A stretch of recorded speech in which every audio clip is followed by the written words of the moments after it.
Mister விதேஷ ඇමති அலி சப்ரிதுரை Kader Mastan Marjan ஃபலீலோடு சேர்ந்து கொழும்பு பெரிய பள்ளிவாசலில் ஒரு மீட்டினை போட்டு நாங்கள் சமாதானமாக போகலான்னு உங்கள் நினைச்ச மூப்புக்கு ஒரு முடிவு எடுத்தீங்களாமே. ஏன் சார் முஸ்லீம்களுக்கு வந்த தண்ணி அடுத்தவங்களுக்கு வந்த ரத்தமா சார்? நான் தெரியாமல் தான் கேட்குறேன்.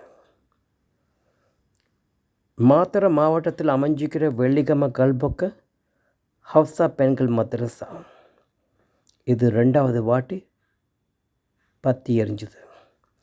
கடைசியாக பற்றினப்போ கரண்ட்டு கட்டு. அன்றைக்கி மேலே ட்ரான்ஸ் பறந்துருக்கு.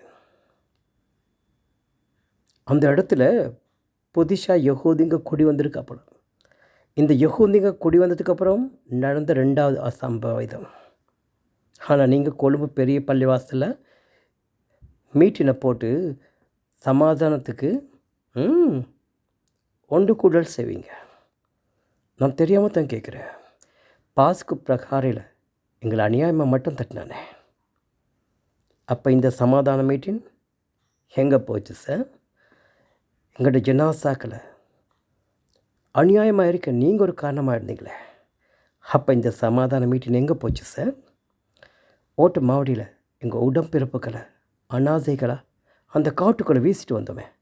அப்போ இந்த சமாதான மீட்டிங் எங்கே போச்சு சார்? நீங்களே புள்ளையும் கிண்டுவீங்க, தொட்டிலையும் ஆட்டுவீங்க. உண்மையிலே வெக்கமான சூடு சொன்ன ஏதாவது இருந்திருந்தா ஒரு ஆம்பளை மாதிரி நடந்து கொள்ள பழகுங்க சார். குட்ட குனியறவும் அடையா, குனிய குட்டுறவும் அடையா. நீங்கள் அந்த 2ம் கெட்டாங்கிடு. உங்களுக்கு யார் சொன்னாங்க சார் சமாதானமாக போனாங்க? இதே முஸ்லீம் கையோடு நடந்திருந்தா, இதே ட்ரான்ஸ் ஒரு முஸ்லீமால் இவ விட்டு தற்செயலாக ஏதாவது ஒரு வீட்டில் நெருப்படுத்திருந்தா, இன்றைக்கி ஸ்ரீலங்கா என்னென்ன பேச்செல்லாம் பேசும். ஆனால் நீங்கள் சமாதானம். முஸ்லீம்களுக்கு வந்த தண்ணி அடுத்தவங்களுக்கு வந்தால் மட்டும் ரத்தம். இது உங்கள் அகராதி. இதே தப்பு ஒரு முஸ்லீமோட கையால் தற்செயலாக விளையாட்டுக்காக கூட நடந்து அந்த இடத்துல நெருப்பு பற்றிருந்தா எங்களை சும்மா விட்டுவானுங்களா? நாங்கள் வெளியிறங்கி போக முடியுமா சார்?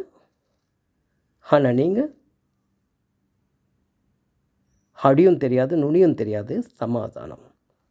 இதே பார்லிமெண்ட்டில் பேசி அந்த மதரசாவை கூடிய சீக்கிரம் கட்டி அதை நல்ல முறையில் பாதுகாப்பான முறையில் நடத்துறதுக்கு ஒரு வழி கூட செய்யலையா சார்?